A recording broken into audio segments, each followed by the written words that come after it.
friends, I thought I'll tell you about the logistical issues of my travel to Turkey. I'm so excited.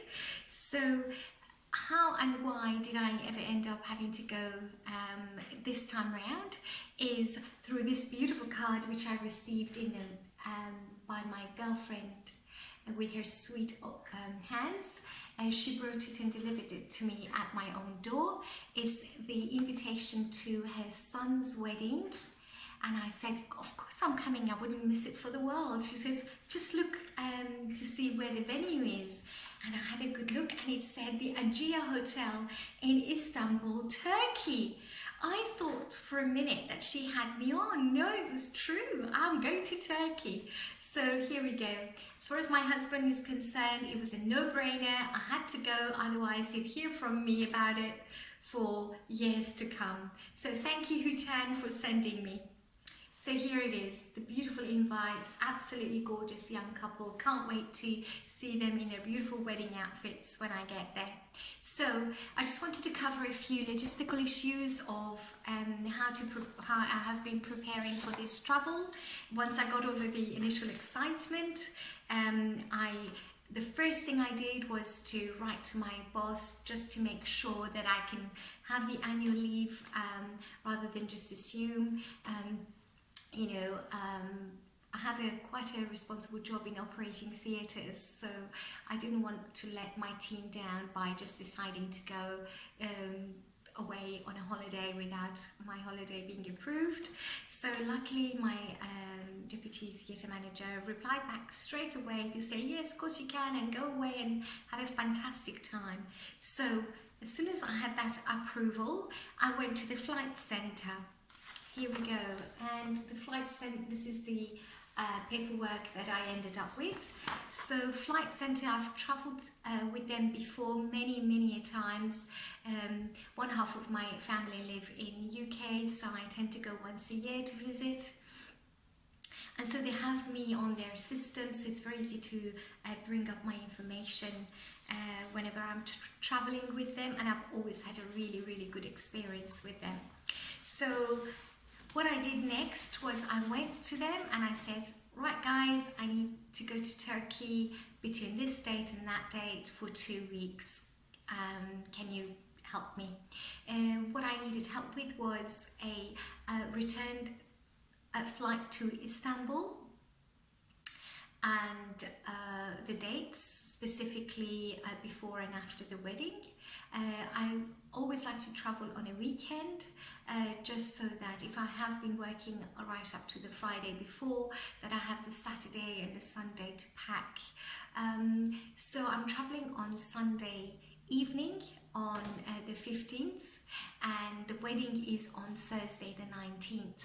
So that gives me time to get over the 23-hour or so flight and arrive in Istanbul fresh on the Monday 16th. I will be dead like a zombie. I'll be sleeping all the rest of that day as soon as I check into my hotel. But it leaves me Tuesday and Wednesday to just look around Istanbul, to catch up with the wedding, the crew, the family and friends who are arriving from all around the world. I've already spoken to the mother of the groom, my girlfriend, and we've been in touch. I'll text her once I arrived and go and visit them in their hotel, and enjoy the pre-wedding hype with them.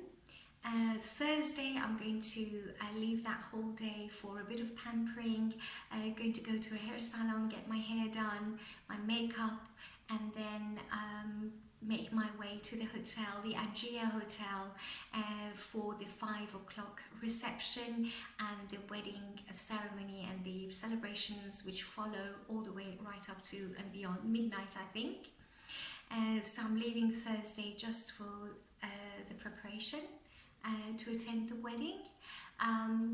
On Friday I will check out of my first hotel.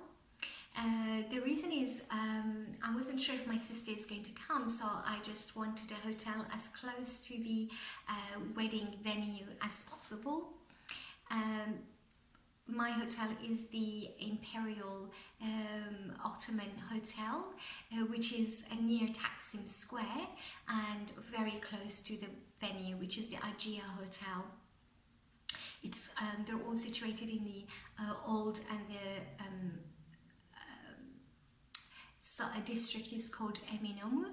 And so I knew that at least I will only have a short taxi journey to the hotel in the wonderful gown that I'll be wearing. My sister confirmed that she's going to join me in Turkey for the rest of my trip. So the day after the wedding, which is Friday the 20th, I'm going to move into a much bigger hotel with a lot more facilities like the spa and a swimming pool, so that I can enjoy those with my sister. She loves having a spa and a nice swim each day. She's very active, very sporty, so it'll be nice to enjoy that with her. So I will be checking out of my hotel the day after the wedding and going into the new one. Flight Centre only arranged the first 4 nights for me, because I wanted to have the freedom to arrange my own hotel for the rest of my stay. But I did ask them to do a return ticket, as I mentioned before. So I'm going to be travelling back to Sydney on the 28th. And I'll be back on the 29th physically in Sydney, and that will enable me to attend work on the Monday if necessary. It depends on what my shifts will be. Next thing was to let my sister know, so she's arranged her flight. She joins me the day after the wedding, and we will have 8 wonderful days together. What I also asked the flight centre to do for me was to arrange for my travel insurance.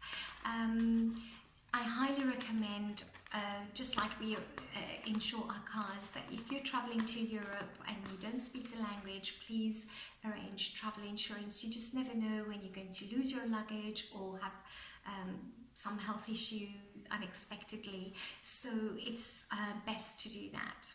Now, when I first went to the flight centre, they come up with a humongous price for my travel, for my accommodation and my flight. And when my husband had a look, he said, well, let's go to booking.com and see if we can get a better deal. And then you can go back to flight centre and see if they can match that price. And that's exactly what happened. I found much better deals on booking.com, and so I went back to the flight centre and they were able to match the new prices for me. Another thing that I want to warn you about is don't get your flight centre or whoever you're flying through book your transport from or shuttle from the hotel, from the airport to your hotel and vice versa. If you can possibly contact your hotel once you know the name and where you're staying, usually they can offer a private car service at a much lower cost. So when I rang my hotel, indeed it is going to cost me 1/3 of the price that I would have otherwise had to pay through the flight centre. So for €50 I'm going to have a private car with a card waiting at the arrivals when I arrive in Sydney, and they're going to take me to my hotel. So I'm glad that I've arranged that, and I'm going to arrange a similar arrangement with my second hotel, hire a private car to take myself and my luggage back to the airport on the 28th of September. So next thing that I did was, for Turkey, you have to have a I'm trying to find it in my paperwork. You have to have a visa. So even though I'm a dual citizen, I've got of Great Britain and Australia, that means nothing to anyone in Turkey. I had had to apply for a visa, which I did online, and that was really, really straightforward, very easy to do. So here I'll just show you a few bits of my paperwork. I've got my flight centre, final details. I'm going on Sunday the 15th at 8:55 p.m. Now they did that on purpose so that it's a 14-hour journey, so they did that on purpose so that I could actually sleep for most of that time. Talking about sleep, I tend to stay up as long as I can when I have such a long journey, just to spend as much time as I can. So I eat whatever they give you. They initially serve you some food, and then do a bit of Sudoku, and go and watch at least a couple of movies, and only then I try and go to sleep. And to help me do that, I always have to have a sleeping tablet. I don't advise any of you to have that, but for me it really helps calm the nerves, and it helps me have a good solid 8 hours sleep. So having been up the first 4 hours and then sleeping for the next 8 or so, that already has the majority of the journey covered, and for the last 2 hours or so, that's when I tend to wake up, freshen up, wash my face and put some face cream on, and then have breakfast when they serve us, and pack all my bits and belongings and be ready for the arrival. So I think leaving Sydney on a Sunday at 8:55 is a fantastic time. Also, it's a great time. There's no traffic on the roads. My husband can, and the kids want to drop me off to the airport in Sydney. They can do that. There will be no rush hour or any traffic jams to have to negotiate just to get to the airport.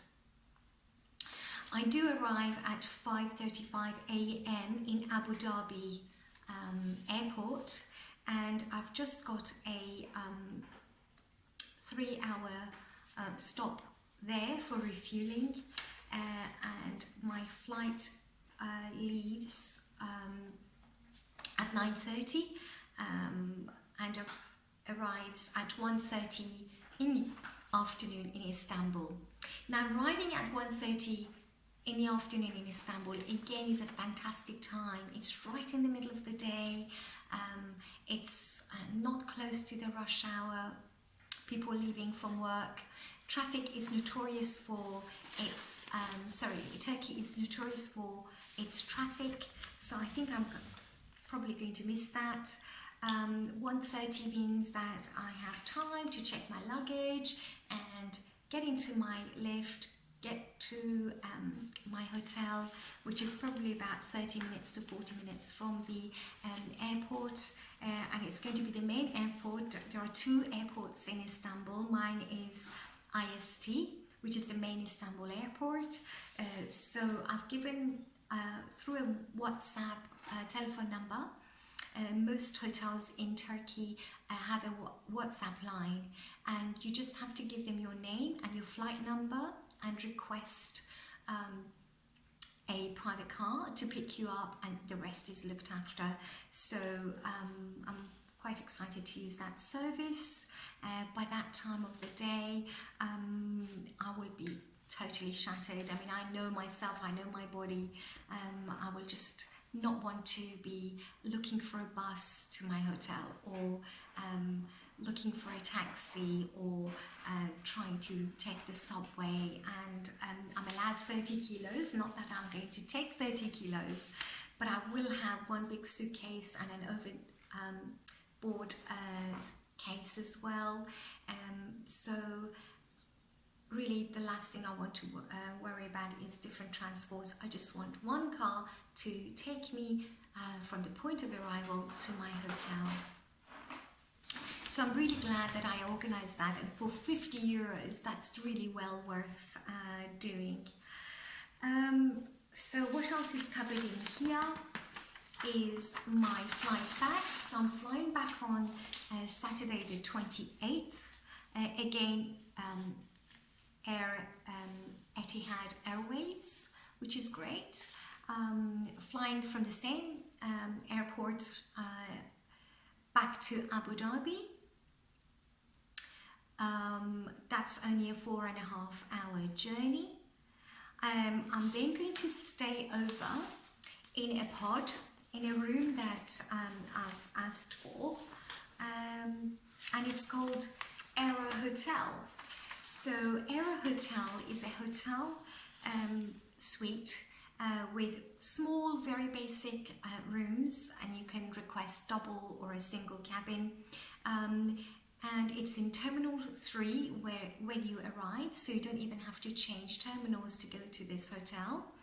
I have used a similar service in London, so whenever I go to London after a 23-hour journey, I tend to go to a pod. It's literally a small cubicle room, cabin, a bit like a cabin in a ship, and it's as you come out into the arrival, you're still within the terminal, you turn right, and it's just there. You check in, they've already got your booking for you, and you go in, and so I wanted to use try similar service on my flight back, and luckily Abu Dhabi has a very similar service.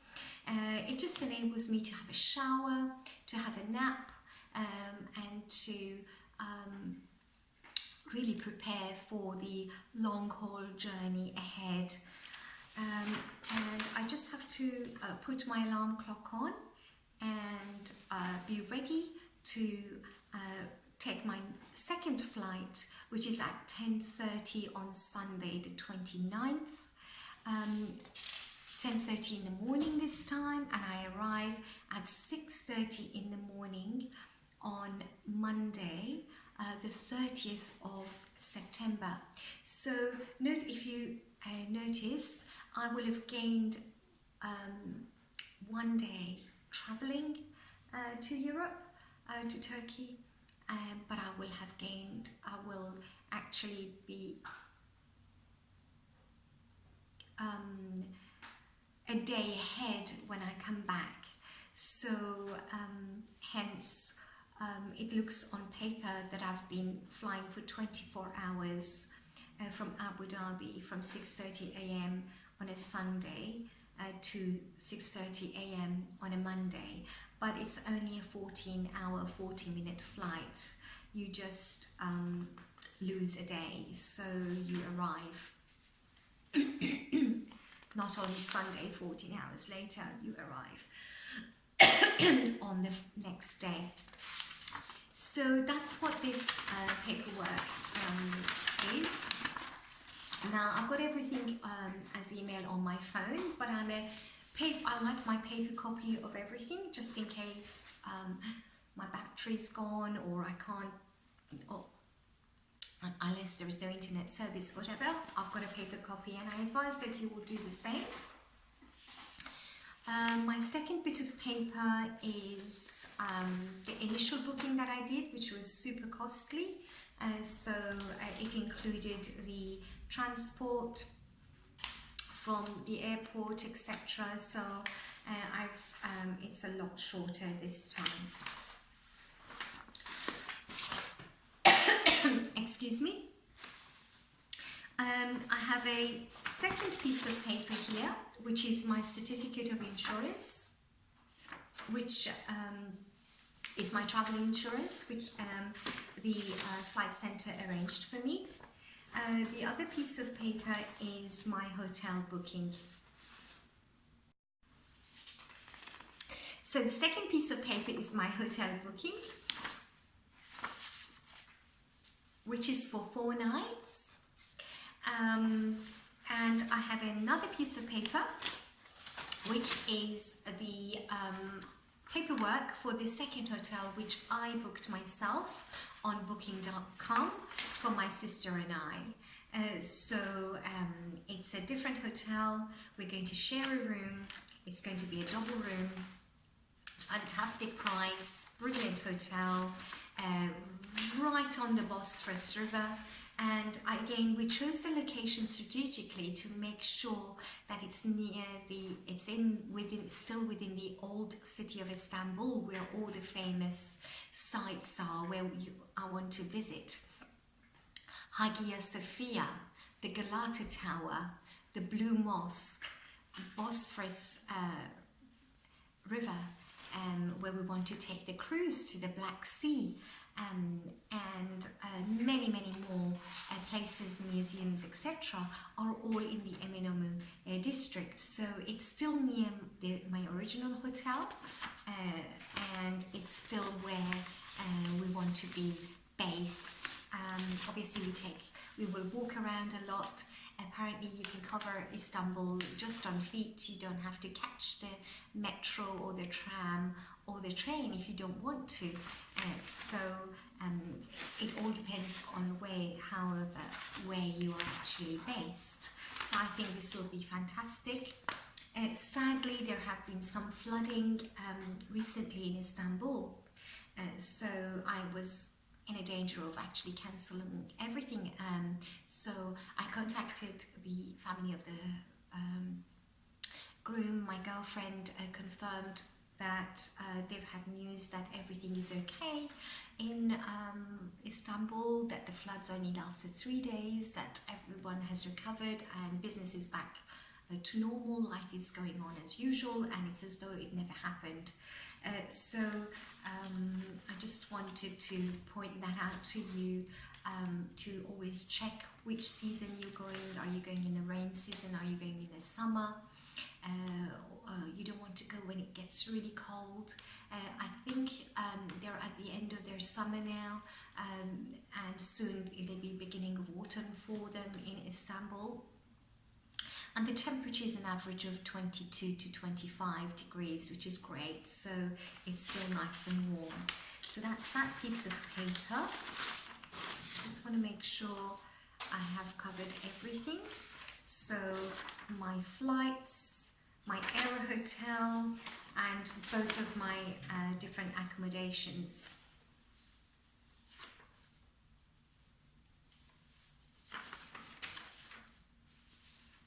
The only thing I can't see here is my visa, but I shall print that as well. Now, the other most important thing is my passport. I had to make sure that it's still in date, and our fingers have been burnt before. We were traveling to Greece for a summer holiday once, and of all the four of us, it was my son, who had just turned 5, whose passport had expired, because when you're that young, your facial features change. So in UK, at the age of 5, you have to change your passport. So my husband stayed behind to sort it all out, and they joined us 3 days after my daughter and I went to Greece. I didn't want the same sort of thing to happen to me. So that's another thing that I had to check.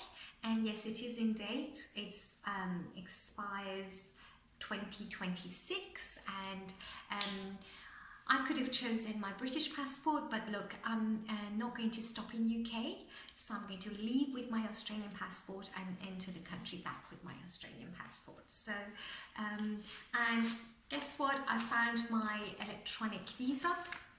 So when you print it, it comes out like so. And it's got all my details, and they have given me 90 days, 90, which is fantastic. So, and it was valid from the minute that I applied online, which was the 7th of August, and it's valid until the 2nd of February 2020. So that's 3 months of visa all in here. So that's fantastic. So I'm going to put it right back in my passport bag. Here we go. So one final thing is the cash that you need to take. The currency in Turkey, as you all know, is the Turkish lira. And they also exchange in euros.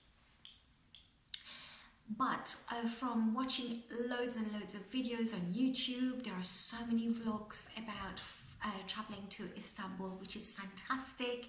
I highly recommend that you watch as many as you can. If you're serious about your trip and you want to make the best of it, I advise that you watch a few vlogs. These are fantastic speakers who travel all around the world, and their vlogs are so informative that you'll be really grateful that you have watched a few. And through one of these, and in fact the theme that went throughout all of the vlogs on Istanbul was that even the best hotels, they don't take credit card if you go to a restaurant. Sorry, the best restaurants don't take credit cards. I said hotel, I didn't mean that. So they take cash. So you need to have cash with you. Now I don't carry any cash with me these days here at home in Sydney, but I've arranged to pick up some Turkish lira. We shopped around. There are various deals, depends on the exchange rate on the day that you're buying your lira, but even then there are really opportunities to get the best deal that you can. You just have to look around. So I'm going to pick up my lira on Saturday and then flying on Sunday.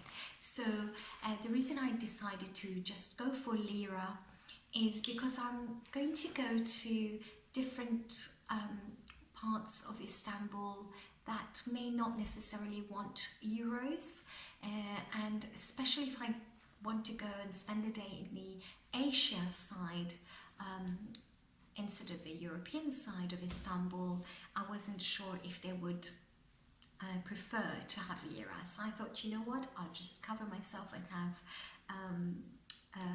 lira. Once I'm there, if I run out, then I can go to a cash point and use my MasterCard to take more cash if necessary. Another thing I wanted to say is that I didn't want to go to Turkey and not visit at least one other place than Istanbul.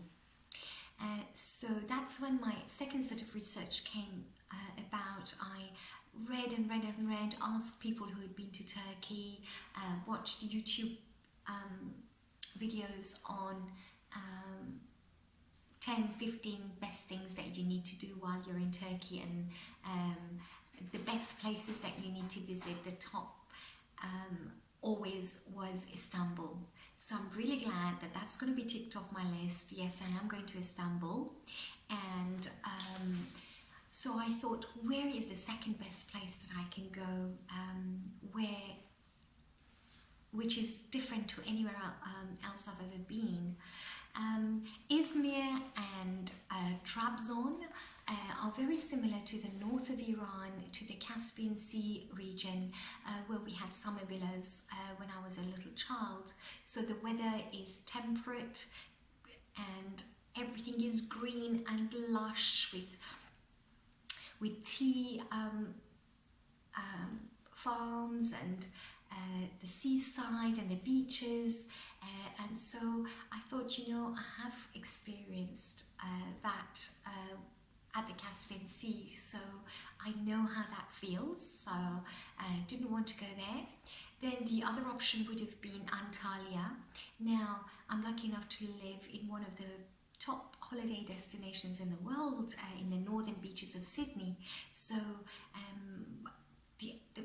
we have the most beautiful oceans and beaches within 10 minutes drive of my house, so I see that almost every day. So I didn't necessarily want to go to a seaside holiday, so I thought, okay, I won't go to Antalya, don't have time. The other place that was recommended was Euphrates. Euphrates is a Greek town.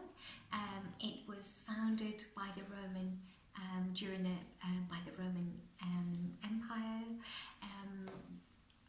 during the Byzantine era, and it's very similar to Athens. Now, I've had the fortune to been to Athens and to visit the Acropolis, and Euphrates is exactly the same, similar, very, very similar. So again, I didn't want to go there because I have experienced that. So that left me with, and I only wanted 2 days out of my 2 weeks to go elsewhere. The best choice for me was Cappadocia. Cappadocia is like no other place on earth. It's very unique, and it's certainly unlike any other place that I've ever been to. It appears on lots and lots of brochures about Turkey. You see the beautiful wilderness with the chimney-like rocks that have formed as the cliffs and mountains have eroded over time. They actually call them fairy chimneys. So, and you can see caves in these mountains where people used to have their homes, and there are underground cities that are 4 stories deep, and at one point 20,000 early Christians lived there as a point of safety. You see pictures of Cappadocia with something like up to 50 hot air balloons in the sky at any one time, and that's where I finally decided to go. My sister was in agreement. What I haven't spoken about yet is how we arranged that part of our trip. So the day after the wedding, Tanja arrives. We're going to have 2 days together just to catch up. We haven't seen each other for almost 2 years, so it'll be exciting to do that. And we can visit Istanbul for sure in those 2 days. She's very travel savvy, and she said, leave Cappadocia to me, I'll get us the best deals. So in fact she did that, and she has booked us our flight, which is using the domestic airlines, and she's arranged a pickup from our hotel to the airport, flight to Cappadocia. On arrival, there'll be a private car taking us to our hotel inside one of the cave hotels of Cappadocia, and we will arrive really early in the morning. We're flying very early on Monday morning and arriving around 9 a.m, which gives us the whole of the rest of that day to do the sightseeing, as much sightseeing as we can in Cappadocia. We're going to be there a second day, and then she's also arranged a pickup for us from our hotel back to the airport and the flight back to Istanbul. So we are doing this 2-day mini tour to Cappadocia in the middle of our Istanbul visit, and that still leaves us with a Tuesday night when we arrive, Wednesday, Thursday and Friday, 3 more days to visit all the different places that we need to see. So we'll still need to see the Grand Bazaar, the Spice Bazaar, and there are several art museums for us to see. The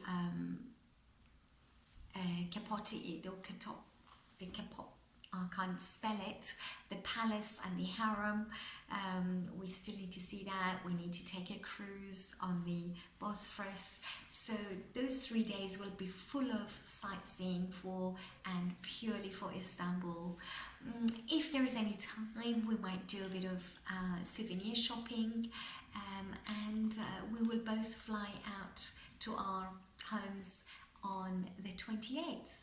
So here you go, my friends, arkadaşlar, my travel logistics. I hope it's been helpful. I just thought I should share them with you. I'm very excited. It's my first trip, and I wish I could take you all with me. Maybe one day we can organize a group tour. So until then, goodbye for now. Hi. So here are the logistics for traveling to Turkey. First of all, book your holiday or annual leave. Check your passport expiry date. Obtain an electronic visa. Shop around for best deals online or through your local travel agent. Book your return flight and accommodation. Book any other further additional internal flights and accommodations if you're planning to visit other places while you're in Turkey. Obtain a travel insurance and some Turkish lira at the best exchange rate for the day. Check your phone or have a new SIM card that's going to work in Turkey, and check your luggage allowance.